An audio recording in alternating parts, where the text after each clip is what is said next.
In the 1960s, Americans believed three things. Bigger was better, gas would always be cheap, and Japanese trucks were a temporary inconvenience.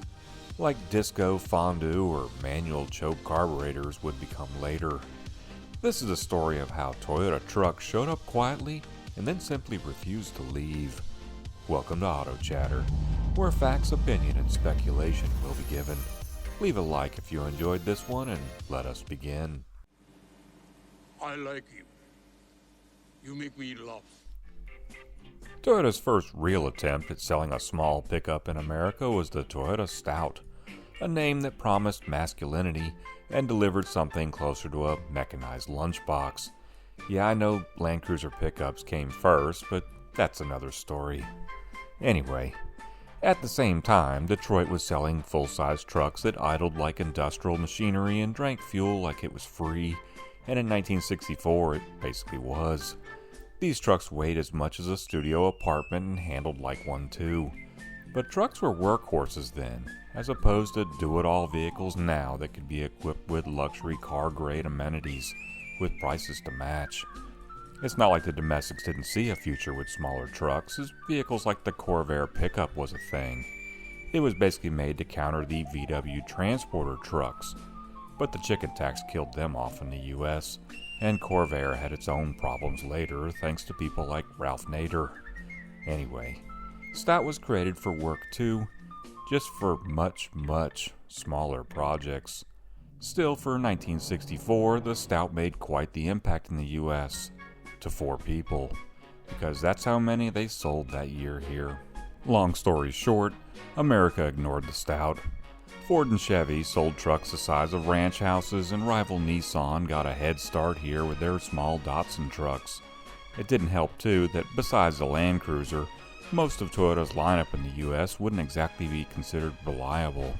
Shocking, I know, but Toyota was learning what works in Tokyo didn't always translate to a vehicle that could conceivably drive across country in the US.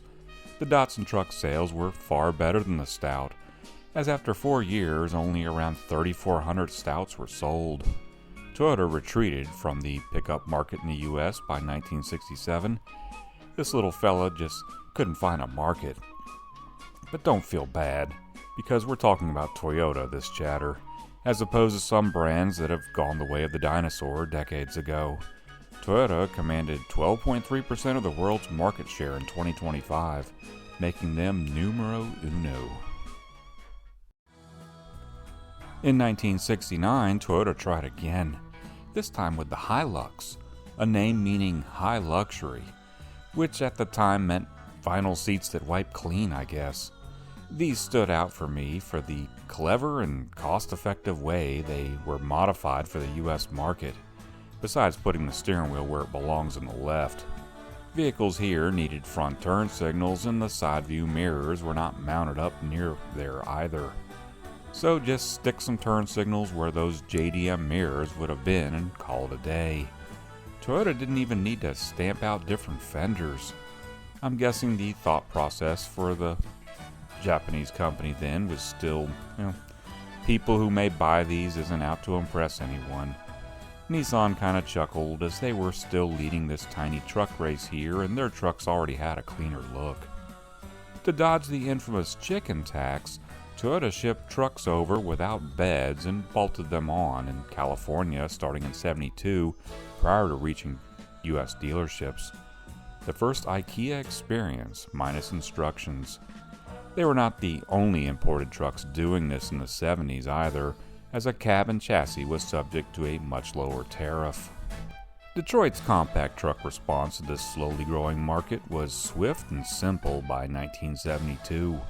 GM brought over Isuzu Faster pickups and rebadged them as the Chevy Love. Have a chatter on them and you can watch it here. After this one, of course, and Ford took a Mazda pickup, had a grille change to resemble an F-Series, and christened it the Courier. There's now more players in tiny truck town, so it's time for Toyota to get a little more serious. Then the first 70s oil crisis hit. Detroit panicked. Toyota and other small trucks suddenly looked brilliant. As the Japanese manufacturers were already making smaller vehicles for the most part, they found themselves suddenly in even higher demand than before.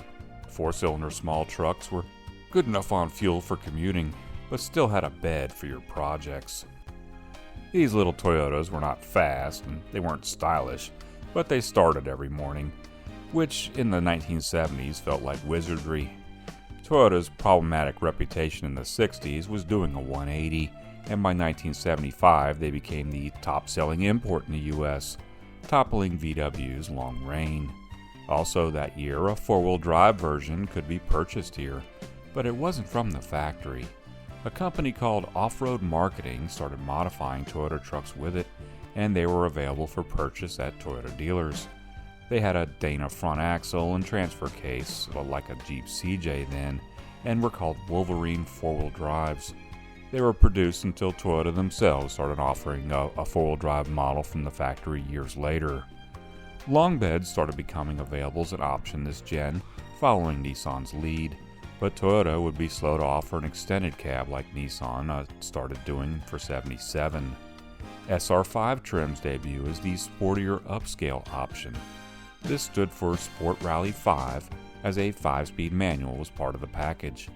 Toyota still uses SR5 now as a trim level, but I don't know what it's supposed to mean today. I'm going to go with nostalgia myself. It was nice when the letters and numbers on vehicles actually meant something. Speaking of names, the Hilux one was dropped in North America during this gen in favor of just Toyota pickup. We won't see a named truck again until the Tacoma appears in the 90s, not counting the T100. For this gen, Toyota added factory four-wheel drive, and suddenly these little trucks could climb mountains, and your uncle wouldn't shut up about it. In 1980, Car and Driver had a comparison on mini trucks, and the players included Toyota, Mazda, Ford Courier, Chevy Love, VW Rabbit pickup, and Datsun 720. Toyota landed second place, losing to a Plymouth. Yeah, the Plymouth Arrow took the gold, a rebadged Mitsubishi truck. That speedy 12.4-second romp to 60 really won them over, I guess.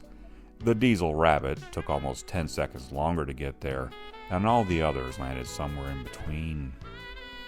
Anyway, the 2.4-liter 22R engine would become legendary, which is the latest version of the engines they used in the 70s. This is less powerful than a V8, more durable than your family's relationships. The only thing they could end these trucks was a bad enough accident or rust. My first car was a '79 long bed Toyota truck, and it never let me down, even if it felt like forever to get up to speed at times. Sales by the end of this gen in '83 was around 171,000. Toyota even offered a special edition for '83 called a Mojave, and it was a loaded trim in a special color. Only about 500 were made, and most were four-wheel drive. One of those would set you back about $9,600 then, or a little over $32,000 now, for a spec'd-out four-wheel. The battle with Datsun was won with this model, and Toyota takes the lead. The 80s were domination years for imported trucks, but Nissan was still putting up a fight. Toyota added comfort, fuel injection, diesels, turbos, extended cabs, and eventually a V6. This gen had a lot of changes for Toyota. Extra cabs are finally available, and fuel injection is here on the fancier SR5 trims. You could even get a 2-liter diesel or turbo diesel as an option from '84 to '86. Gas was cheaper by then though, and there was few takers, so they were dropped. As Toyota didn't have a V6 yet, and they had to figure out a way to stay competitive with the domestic small trucks that did, and even the all-new Nissan Hardbody had one available too. The response was a turbocharged 22R TE, good for around 135 horsepower. Toyota also sold an SUV version of these trucks and called it a 4Runner. Probably heard of them. Anyway, '86 four-wheel drives had an independent front suspension now that off-road diehards were not a fan of, but everyone else was. Sales were rising strong by then. Marty McFly's dream truck becomes iconic, even today. Now, for its final year in '88, Toyota builds a V6 for the first time. It was a 3-liter with 150 horsepower. They were created as a response to Nissan's VG Series V6s. An '88 Hilux was featured on Top Gear's Indestructible Pickup episode. It was subject to many atrocities and managed to survive. They had it on display in the studio background for years afterwards, too. Great episode and worth checking out. Toyota has done well with the trucks in the 80s, but the compact Ranger by '87 becomes the sales leader and would actually hold that title for many years. By now, Toyota trucks are growing up. Smoother styling, more comfort, and like a cockroach, hard to kill. With all the catch-up options put in place last gen, these were more evolutionary in design. Some Toyota trucks now started being built in California too. The NUMMI plant, that was originally a joint venture with GM, started manufacturing them. This truck is significant as it was the last to use the famously reliable R-Series 4 cylinders in North America and was the final truck we got that was similar to the Hilux everywhere else. Sales were not as robust this generation as the competition was fierce. They were not as plushy feeling or roomy as like the new Ford Ranger, for example, and they were also one of the more expensive small truck options. So if you wanted one, you paid the Toyota tax. And to some, other brands offered more features and value for less. To others, though, it was money well spent for a trusty companion. Its replacement, the Tacoma, was branched off to better suit the needs of the North American market, and their chatter is planned for a future episode. Toyota trucks didn't conquer America loudly.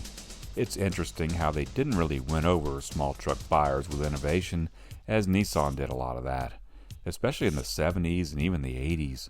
Toyota conquered by showing up every day, starting every morning, and surviving owners who sometimes absolutely did not deserve them. The aggressive reliability advertising and actually making good on that promise paved the way for Toyota trucks becoming legendary. Anyway, this has been my Toyota truck chatter, and I do hope you enjoyed it. Leave a like if so, and let that subscribe bell ring. Want to hear about Tacoma? Give this one a lot of love to let me know. Until next time, I'll be keeping the headlights on for you, and chatter out.